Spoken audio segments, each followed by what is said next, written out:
लोकसभा निवडणुकीनंतर महाराष्ट्रात मुख्यमंत्री लाडकी बहीण योजना सुरू करण्यात आली होती।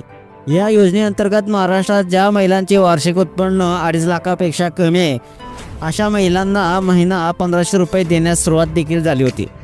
दरम्यान महायुतीने विधानसभा निवडणुकीत 1500 रुपयांची ही रक्कम 2100 रुपये करणार असे आश्वासन दिलं होतं। आता महाराष्ट्र विधानसभा निवडणुकीत महायुतीला मोठे यश मिळालेले असून यामध्ये लाडकी बहीण योजनेचा फार मोठा वाटा असल्याचं बोललं जात आहे। याच दरम्यान नवे सरकार स्थापन झाल्यानंतर लाडक्या बहिणाबाईंना 2100 रुपये कधीपासून मिळणार याबाबत भाजपचे ज्येष्ठ नेते सुधीर मुनगंटीवार यांनी इंडियन एक्सप्रेसला दिलेल्या मुलाखतीत भाष्य केलेलं आहे। सुधीर मुनगंटीवार म्हणाले, लाडक्या बहिणींना दरमहा 1500 रुपयाऐवजी 2100 रुपये देणार हे आश्वासन देण्यात आलं होतं। ते आश्वासन आम्ही पूर्ण करणार आहे। हे आश्वासन पूर्ण जर नाही झालं तर आमची प्रतिमा देशभरात खराब होऊन जाईल। निवडणुका झाल्या की आम्ही आश्वासन पूर्ण करत नाही अशी आमची प्रतिमा होईल। मी याबाबत मुख्यमंत्र्यांना पत्र लिहिणार आहे। आपण शब्दावर ठाम राहायला हवे। मी महायुतीच्या जाहीरनामा समितीचा अध्यक्ष होतो, त्यामुळे आम्ही दिलेली आश्वासनं पूर्ण करणार आहोत।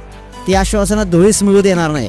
आमच्या महायुतीमध्ये सरकारमध्ये लाडक्या बहिणाबाईंना 2100 रुपये देण्याची क्षमता आहे।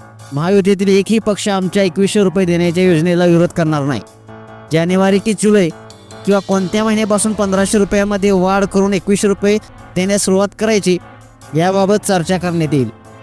आम्ही गेल्या वर्षी भाऊबीजेच्या दिवशी ही योजना सुरू केली होती, त्यामुळे आम्ही पुढील वर्षी भाऊबीजेपासून ती रक्कम वाढवू शकतो असं वक्तव्य सुधीर मुनगंटीवार यांनी सांगितलेलं आहे। विधानसभा निवडणुकीच्या प्रचारादरम्यान महाविकास आघाडी आणि महायुतीकडून महाराष्ट्रातील जनतेला वारेमाप आश्वासन देण्यात आले होते।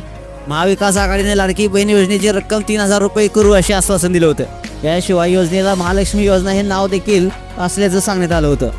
दरम्यान महाविकास आघाडीच्या आश्वासनांना काउंटर करण्यासाठी काल जेव्हा मुख्यमंत्री एकनाथ शिंदे यांनी मोठी खेळी केली होती।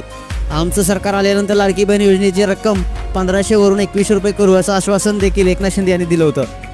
दरम्यान ही वाढीव रक्कम देण्यास सुरू करण्यासाठी भाऊबीज उजाडावी लागेल याबाबतचे संकेत भाजपचे आमदार आणि ज्येष्ठ नेते सुधीर मुनगंटीवार यांनी दिले आहेत। तुम्हाला हा व्हिडिओ कसा वाटला नक्कीच कमेंट्स बॉक्समध्ये आपल्या प्रतिक्रिया द्या। तसेच आपल्या एस एस स्पोर्ट्स या चॅनलला सबस्क्राईब देखील करा।